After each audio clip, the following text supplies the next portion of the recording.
Kumusta ka, kaibigan? Kwentuhan kita tungkol kay Tita Carol, isang networker na 48 years old na taga Makati.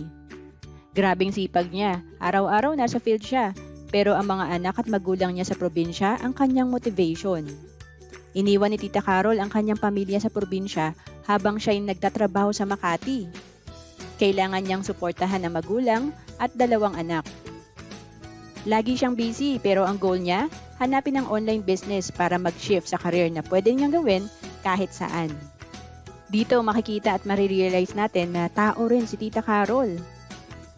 Nai-stress din siya at may mga araw na sobrang pagod. Pero hindi siya sumusuko dahil mahal niya ang pamilya niya.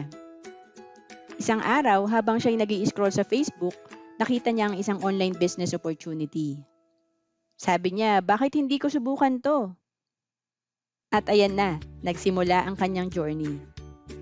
Dito siya nag-umpisa sa online business.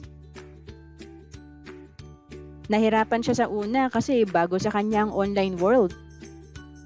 Pero hindi siya nagpatinag.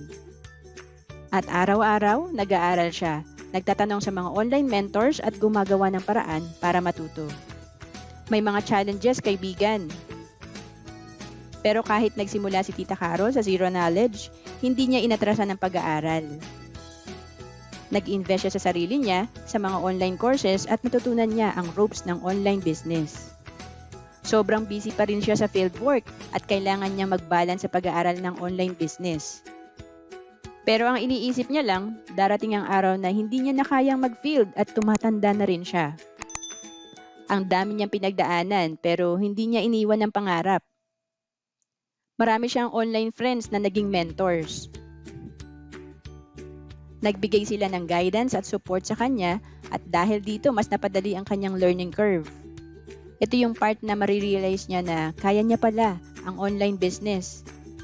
Tumagal man ang proseso, nahanap niya ang tamang formula para sa kanya. Buti na lang naniwala siya na may leverage kapag online ang ginagawa. Isang araw, nakatanggap siya ng tawag mula sa customer niya sa abroad. Kailangan ng grupo ng customer niya ng savings program na may healthcare at investment. Nirefer niya kay Tita Carol ang grupo na ito ng mga OFW. Grabe, ang saya niya. Ito na ang simula ng kanyang pangarap na mag-shift sa career na online-based at magkaroon ng oras para sa pamilya. Kasama ko siya na makuha niya ang kanyang pangarap.